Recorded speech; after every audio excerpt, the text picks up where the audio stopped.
Isa pong napakalaking achievement para sa akin to. At never give up on your dreams, guys. Lalo na mga ka-freshness ko, mga kaahon ko. Wala sa edad ang pag-aaral. Make sure lang natin nasa puso natin. At pwede ko ipag-proud. At syempre, sa edad ko, alam ko na mahirap. Maaga ako namulat and hindi man ako nakapagtapos before, pero ngayon, proud ako dahil meron na akong diploma.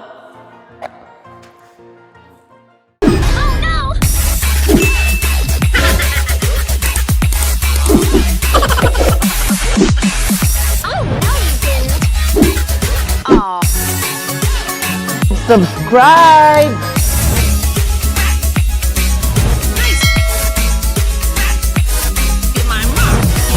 Gandang buhay mga ka-freshness at mga kaahon natin. Welcome back to my YouTube channel. And for today's video, mag-graduate na si ka-freshness. Magmamarcha ako sa PICC. Proud ako dahil syempre sa loob ng 4 years, sinatsaga natin mula online class, home study, at face-to-face dito mismo sa PCU, Taft Avenue. Ayan. Syempre gusto ko muna magpasalamat sa nag-iisang mentor sa isa sa mga nagyakap sa atin, ang PCU Escobedo Extension. Syempre i-welcome natin si Professor Bong Escobedo. Sir!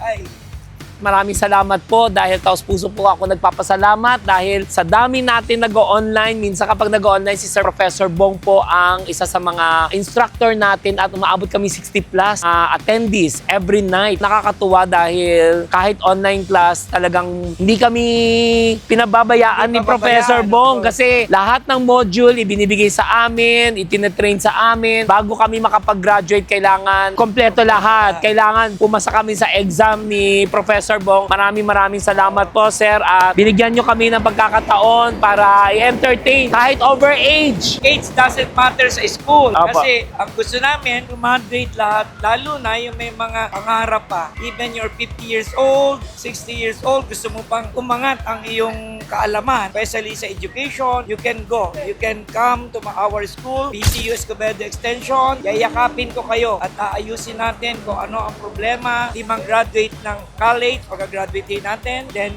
kung ano pang kurso ang gusto, especially yung Bachelor of Science in Real Estate Management, yun ang forte ko. And then, pwede rin ibang course, yung Master in Business Administration, Master in Public Administration. I presume na si Sir Wilbert ay tutuloy-tuloy para ma-achieve niya yung gusto niyang pangarap sa buhay. In Jesus' name po. Proud ako kasi first timer kumarcha sa PICC kasi twice po ako nakapag-attend ng graduation. Sinuport ko muna yung aking dating director na si Ryan Soto nung bata siya.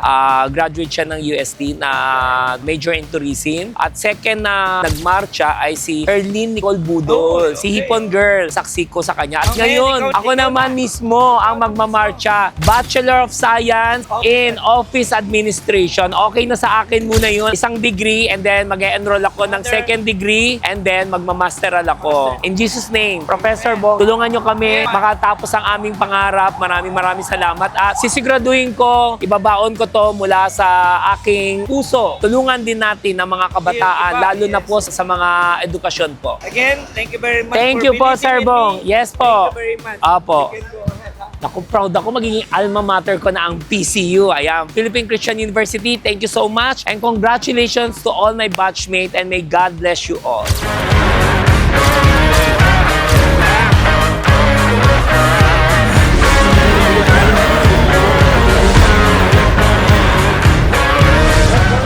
Dapat. Hello, vlog. Sama mo yun sa vlog. Ayan, dito yung register ng enrollment namin sa kurso na in-enroll ko sa BSOA. Ayan. So, dito rin ako nag-submit ng transcript na enroll. After ko mag-enroll, start na ako ng class. Ngayon lang ako nag-content kasi nahiya ako every time pag nakapag-camera ako. Ang dami nagpapapicture and syempre, low-key lang tayo para hindi nila mapansin. Sobrang proud ako and thank you PCU sa once-in-a-lifetime opportunity na tinanggap nyo at my age of 50 and turning 51 this coming May. And meron din naman ako mga ibang classmate na sa around 30, 40s pero proud pa rin ako kahit at my age of 50, tuloy pa rin ang labanan.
Tolentino ay magtapos na sa kolehiyo. Maraming tinulungan na tao miski kahit sino. Naging mahusay sa paghubog ng talento dahil lang galing sa wala at hinugang pagkatao. Sa murang edad agad siyang nagtrabaho bilang isang tagalinis ng kubeta at tagatinda sa kanto. Naging tagapunas ng kubyerto at nagtitinda ng basahan. Naging inspirasyon ng karamihan at nagbigay ng kasiyahan. Preparing before my graduation. Ayan, maraming salamat po sa mga nagko-congratulate sa akin, sa mga nag-PM sa akin. At ako po ay dapat nagmarcha na po, ngunit na-busy po sa campaign dahil sa akong nahirap. So ngayon, this year, this is it. 2026, isa po ako sa mga joiner at sasama sa marcha ngayon. So maraming salamat sa mga lahat ng sumusuporta at nagmamahal sa akin. Sana po ma-inspired kayo na ipagpapatuloy po ninyo ang edukasyon dahil napaka-importante sa buhay natin. Sabi nga nila, knowledge is power, beauty is in the eye of the beholder. So ayan, right now, nandito na tayo. Papasok na po tayo. Ang call time natin, before 9, dapat nakamarcha na tayo. Iba't ibang kurso, masteral, ay kasama po natin. Thank you, Philippine Christian University, at naging part ako ng marcha for this year. So kasama ko si King, excited ka ba na makita si Papa na mag-graduate? Kahit ganitong edad na si Papa. Congratulations! Wow, ang sipon. Gusto ko rin makakatapos ka rin sa pag-aaral mo, ha? Nakaka-batchmate ko rin pala si Geneva Cruz. Late man, okay pa rin. Basta tinapos din natin ang pag-aaral natin. Yun ang pinaka-importante. Sabi nga nila, education is the key to success. Hello mga classmate! Hello! Ayan, aking best friend. Ayan, classmate ko din. Best, congrats! Oh, bless Ninong, bless Ninong, bless Ninong. So, Bes, ano masasabi mo sa achievement mo at your age? Ilan taon ka ngayon? 43, no? 43. Sa age mo na ganyan, may chance pa pala na makagraduate. Kasi pag Uy, hindi ka sure. Hindi kita isasama sa ano atakit ano. Sa program kami, napakita ko ito. Pang 86 na tayo, nandito kami. Si best friend. Ay, nalaglag. Ayaw nga talaga pag-graduate ng best friend ko. Wait lang. Ayan siya, Rico Almonicar. Tapos syempre, batchmate din natin si Geneva Cruz. I hope na nandito rin si Geneva. And then, ako syempre dito name ko, Wilbert Tolentino. Yay! Basta lahat kayo sa mga nanonood, ang aking mga ka-precious, mga kaahon, make sure huwag kayong titigil sa inyong pangarap. Kahit ilang taon, every day is a learning. Life must go on, let's keep going, and hanggat may buhay, may pag-asa. Kahit na going to senior ako, hindi ko ikahihiya na mag-aral at makatapos sa pag-aaral. And of course, syempre, ang next ko ay nasa mid-class na ako ng BSERM, and then after ng BSERM, pag nakadalawang degree ako, tutuhugin ko ang masteral. Di ba, King? Kiss nga, Papa.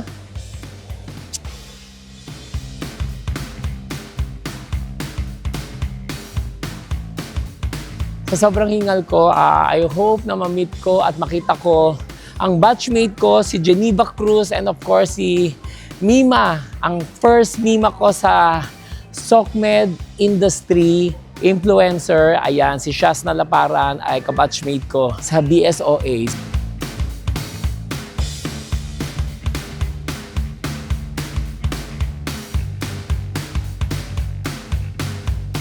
So, lagi natin tatandaan, age doesn't matter, basta importante, education is the key to success.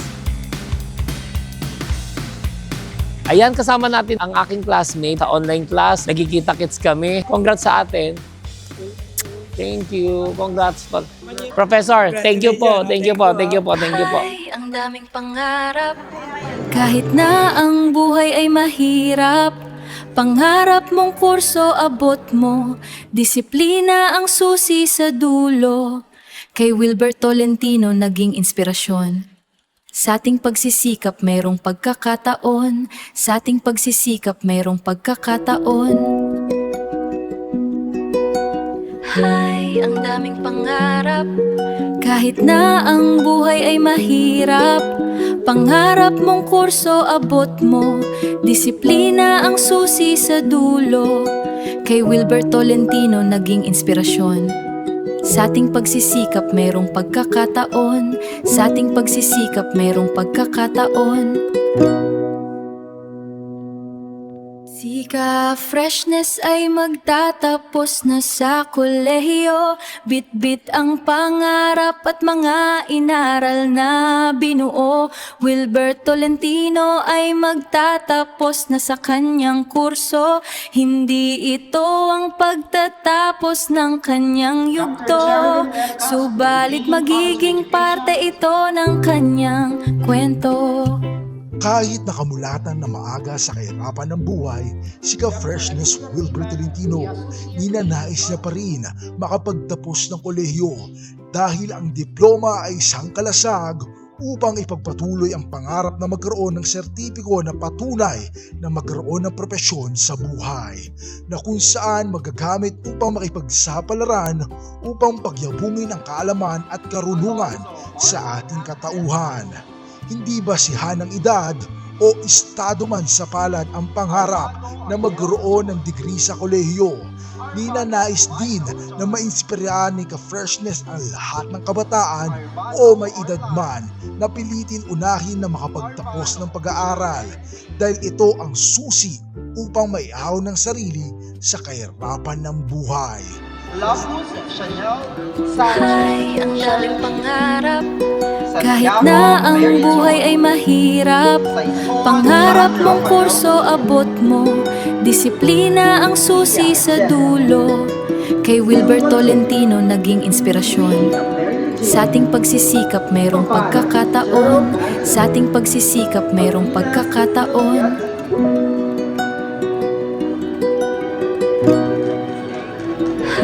Ang daming pangarap. Kahit na ang buhay ay mahirap, pangarap mong kurso abot mo, disiplina ang susi sa dulo. Kay Wilbert Tolentino naging inspirasyon. Sa ating pagsisikap mayroong pagkakataon, sa ating pagsisikap mayroong pagkakataon.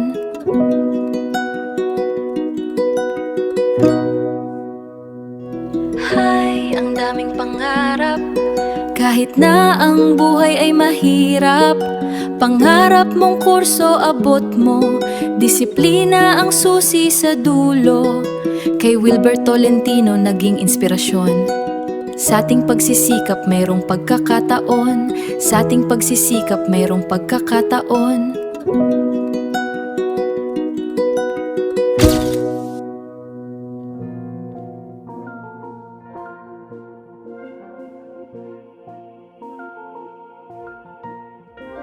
At 50 years old, I have finally earned my Bachelor of Science in Office Administration degree.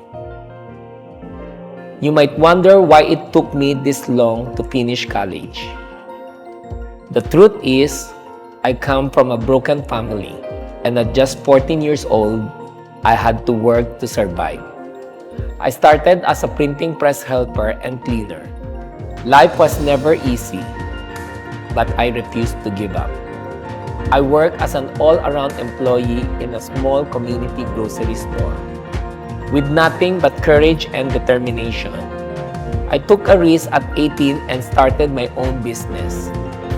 Being a young entrepreneur without a college degree was challenging.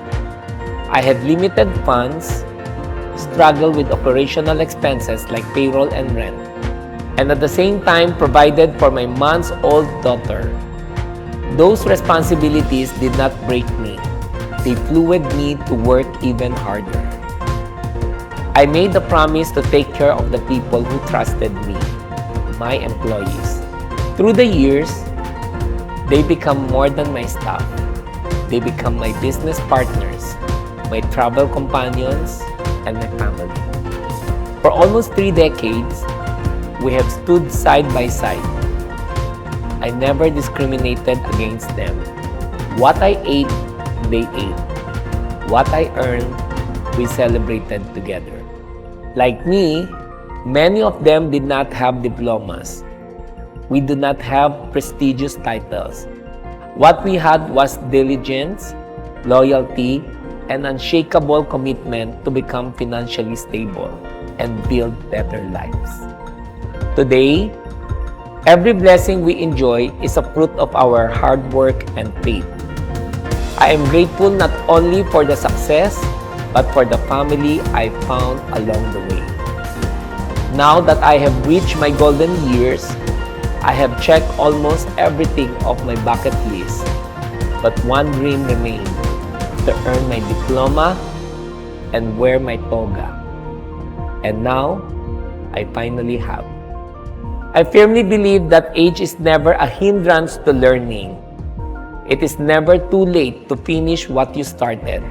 As a single parent to an 8-year-old son with special needs, earning this diploma means more than personal achievement.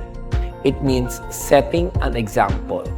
It means showing my son that perseverance, education, and determination can open doors, no matter the obstacles. To the Gen Z and Gen Alpha generations, I hope my story reminds you that success is not about how fast you finish, but how determined you are to keep going. Be diligent, stay committed, chase your dreams relentlessly. I would like to express my deepest gratitude to the people who encouraged and guided me in returning to school and finishing this journey. To my mommy teacher and mentor, Miss Lilibet Amatong, thank you for believing in me and inspiring me to continue pursuing my dreams. Special thanks as well to my home study instructor, Teacher Melody Leona, and my online class instructor, Professor Bong Escobedo of PCU Escobedo Extension, for your patience, guidance, and dedication. I am forever grateful to Mami Susan Rogacion of Nazareth Institute Alfonso for the love, support, and encouragement you have given me throughout this journey. Your kindness and trust in me helped make this achievement possible. To my Tolentino family, my 3 brothers, William, Wilson, and Willie. My sisters-in-law, Grace, Emily, and Heidi. And to all my beloved nephews and nieces, thank you for your constant love and support. To my 86-year-old mother and to my father who is now in heaven, this achievement is dedicated to both of you. Everything I have accomplished is because of the values, strength, and love you instilled in me. To my beloved son, Willard King Tolentino, being a single father has not always been easy. There were many challenges and sacrifices, especially in balancing time and responsibilities. But I want you to know that with dedication, hard work, and perseverance, anything is possible. I hope my journey inspires you to follow your dreams and pursue your education with determination. To all my supporters, followers, subscribers, and the community who have shown me love and unwavering support, thank you from the bottom of my heart. This milestone is not the end of my journey. I will continue striving for more. I plan to pursue my second degree so that one day I may also achieve my master's degree. With all my love, gratitude, and prayers, thank you for being part of my journey. Lastly, to all my batchmates, especially to my alma mater, Philippine Christian University. From faculty to administrators, we all dream high together and make a mark of this world and spread wonders. Congratulations to all of us. We did it. I am the one who placed the weight on my shoulders. I will carry it for you. I am the one, I believe in me. Nothing will stop me when I believe. You'll see, I am strong. I am the one. Ayan, so ayan, maraming salamat po kung umabot kayo dito sa dulo. Ayan, isa pong napakalaking achievement para sa akin to. At never give up on your dreams, guys. Lalo na mga ka-freshness ko, mga kaahon ko. Wala sa edad ang pag-aaral. Make sure lang natin nasa puso natin. At syempre, hindi lang ito yung first degree na inano sa akin, kundi gusto ko pa i-pursue ang BSERM as my second degree and then magmamasteral ako. And I hope abangan nyo po yung journey ko at maraming salamat sa lahat na nagmamahal at sumusuporta sa akin. This is it, finally, di ba? Nakuha ko rin. May papel na rin ako na nakahawak na pwede ko ipagmalaki. Pwede ko ipag-proud. At syempre, sa edad ko, alam ko na mahirap. Maaga ako namulat. And hindi man ako nakapagtapos before, pero ngayon, proud ako dahil meron na akong diploma.